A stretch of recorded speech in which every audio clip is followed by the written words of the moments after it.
I've got it worked out. Sort of.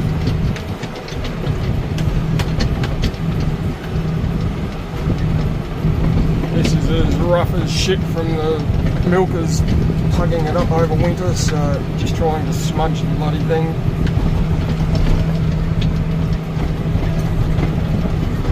And it's currently set up with the wheels on the back, which is sort of the smudging position. You've got your transport wheels on the back as well, back there that you can't see. And you're going to have to put up with how rough this bloody paddock is though.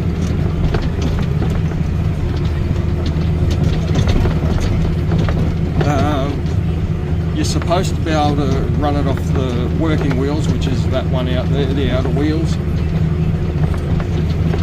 You can sort of have it, the transport wheels fully lifted, but what I'm finding is that it bites in too hard, and I've got it pretty much wound out as much as it can be.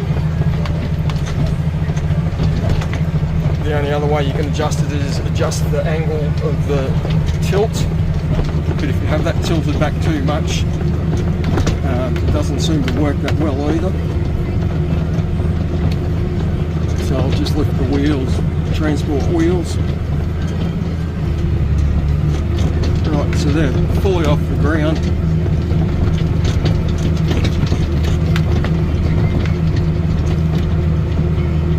So it's just working on the outer working wheels, but that's just right if it's seriously rough. But if you get too much trash on the bay, too much grass and crap, it builds up too much and you're dragging too much. So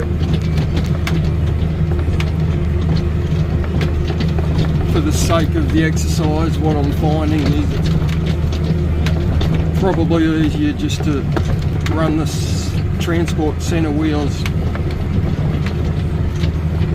just down on the ground a fraction. Getting in and out of gateways is an extreme challenge. I found I had to back into the gateway on the opposite side of the track to be able to get enough room to swing in, because whilst that might be the working position, when it's in the transport position, be a good, what would that be? I don't know, it's probably a good 3 metres longer.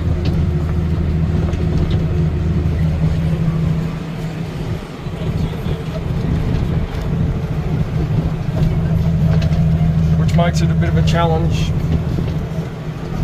These bays aren't that bad though. If I really, in the future, I've got double gates down the bottom,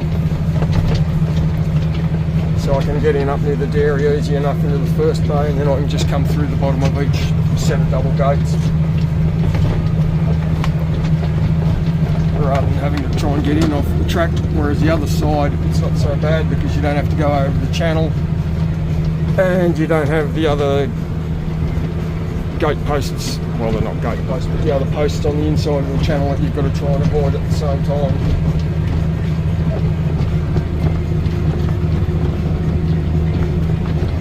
But anyway, it's doable. But the best thing is, the whole thing is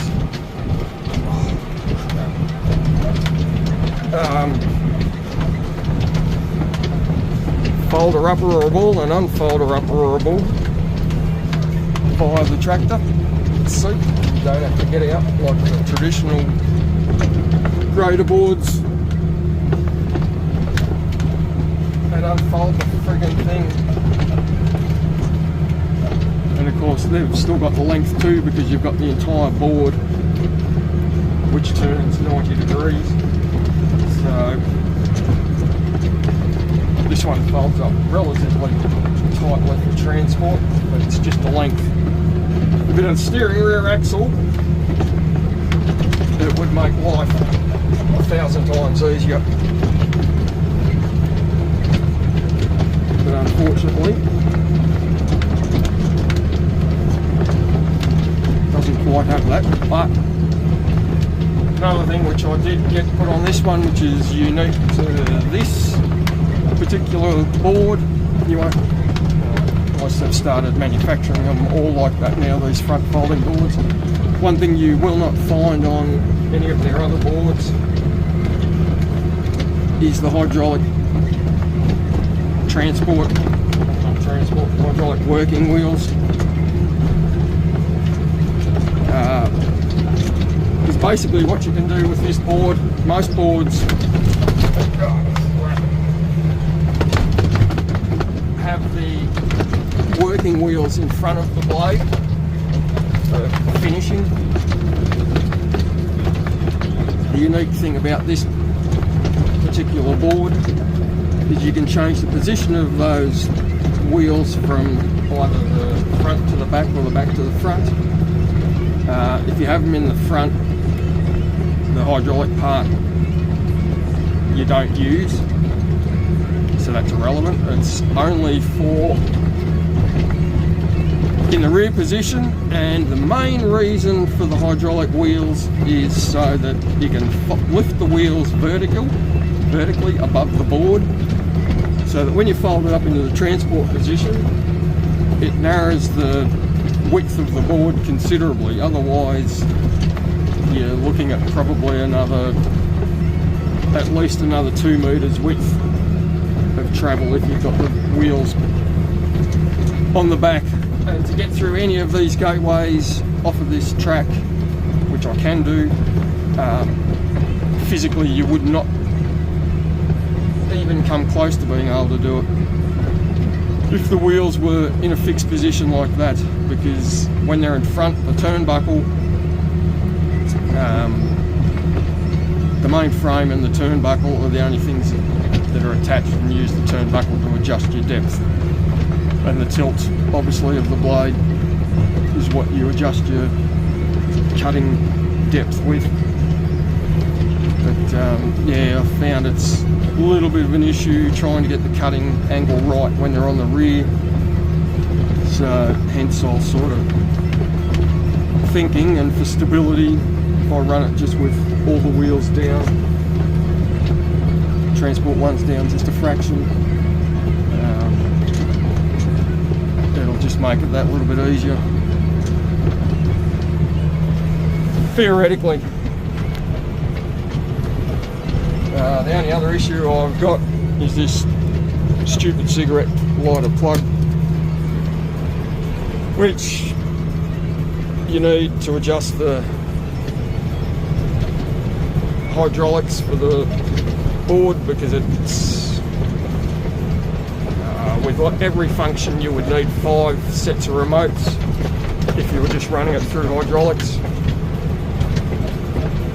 So we've gone electric over hydraulic. So I've got 3 sets of remotes required.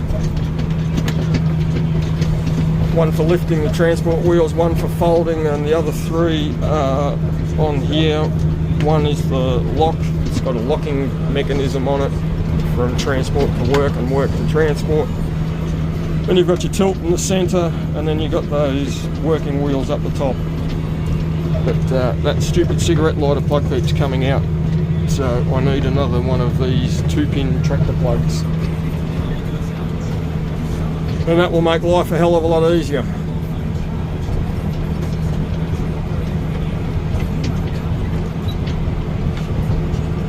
But seems to do a very nice job anyway. I'll give it that.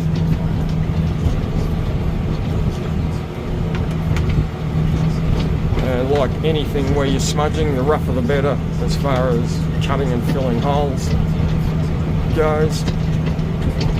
And if it's rough, generally you don't have the grassy crap on top to get caught and build up in front of the blade as well. But the old smudger, which was just, well, the original one was 2 sections, a H section IB beams. The last iteration was 3, but it was that heavy that even this 200 horsepower tractor couldn't pull it half the time if it got full of grass and dirt. So I cut half the back of it off. And we went back to 2 sections. And even then, if it's really grassy and crap, it builds up on it. And like I said, you have trouble pulling it still with this. It's alright when it's very rough, but the worst part is, because it only drags on chains, you can't lift the bloody thing up to clear all the crap, whereas this, I can lift it just that little bit and let the crap run out underneath it. So rather than building up and dragging and working the tractor incessantly hard, you can just lift it a little bit so that you're only cutting a little, dragging a little bit of dirt. But it's 35 foot, which is the smallest they make. It's either 35, 40 or 45. Those rear working wheels, that turnbuckle's about almost out as far as it will go as well. So anyway, like I said, it seems to be doing a pretty good job. You couldn't even walk over this bloody bay before it was that friggin' rough. So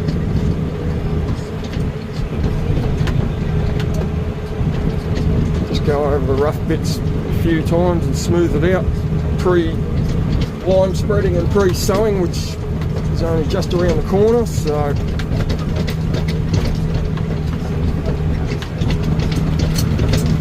it's good timing for this to turn up yesterday, considering, yeah, what's that, almost mid-February. I ordered this in October, not last year, the year before. So it's been, what's that, nearly 17 months, 16 and a half, 17 months that I've been waiting for it. But at the time they did tell me there was 300 and something machines, not these obviously, but 300 and something machines on order in front of me to be built. Everything from grader blades, disc bankers. They build a lot of cedar bars for Seraphim machinery as well.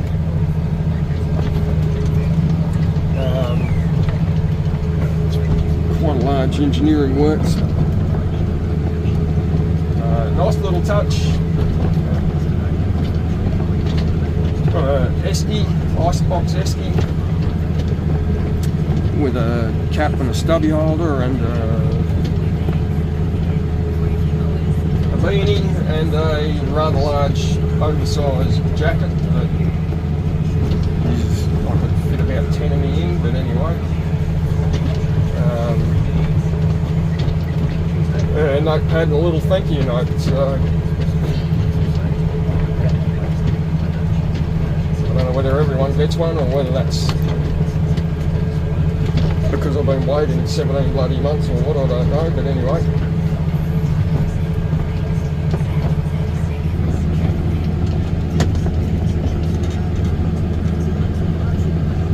Pretty much decided that it was well and truly worth the wait. I'll just do all the smudging first before I switch to final grading, whiteboarding for the lasering, because that requires moving the working wheels to the front of the board, which may not exactly be the simplest of jobs, so it's probably not something that you want to be doing. Won't be that hard, I suppose. You sit it down in that position and take the weight off the turnbuckle, pop that out, pop the pin out, then you've got to swing it around to the front. You've got to move the hydraulic mechanism to a different position though, so that you can put the pin in the turnbuckle back in, but it's not, might be seriously hard, but probably a bit of weight involved in the bloody thing, and not exactly a 5-second job. So I'll kind of wait until I'm ready to wideboard everything, I think, and tackle it then, rather than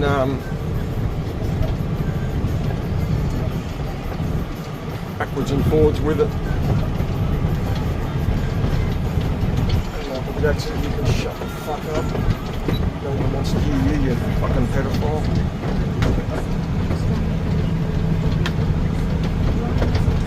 So I'll just tidy this little bit up again, just here, and then we'll fold it up.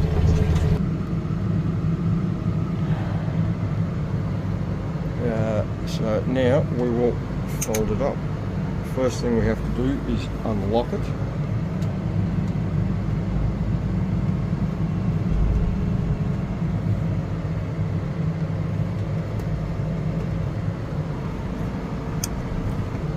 Then wheels up.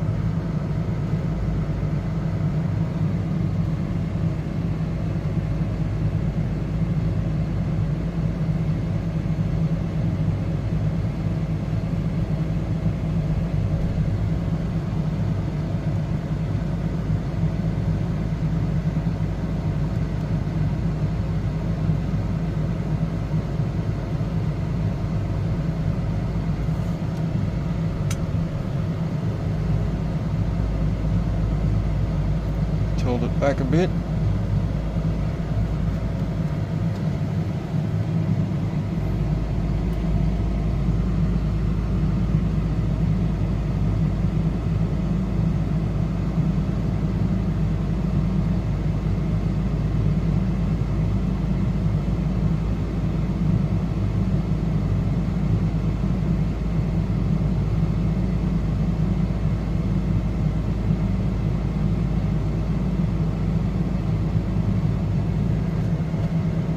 More tilt.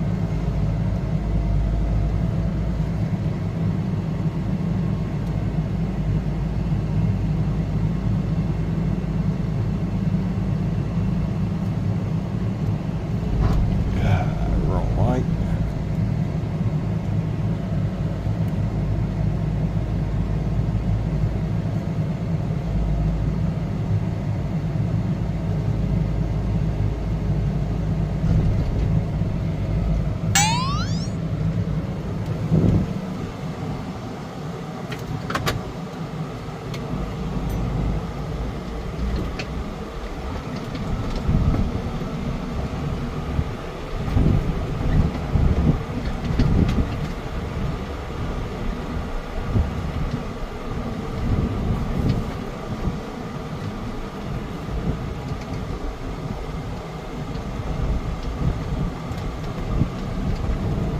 Yes, getting in and out of those gates is a bit of a challenge, because as you can see by the length of the bloody thing now,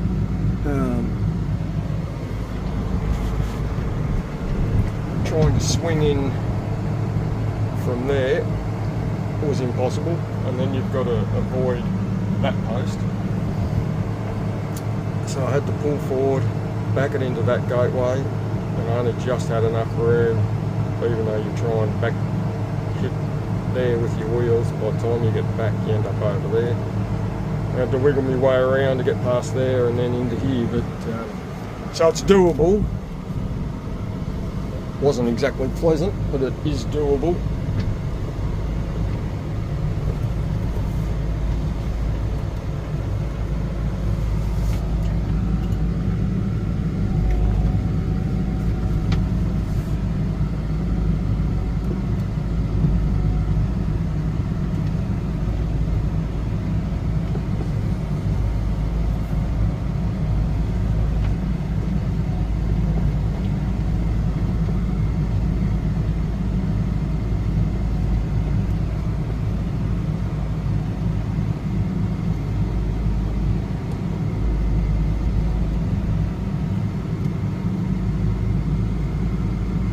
lift it first with the tilt.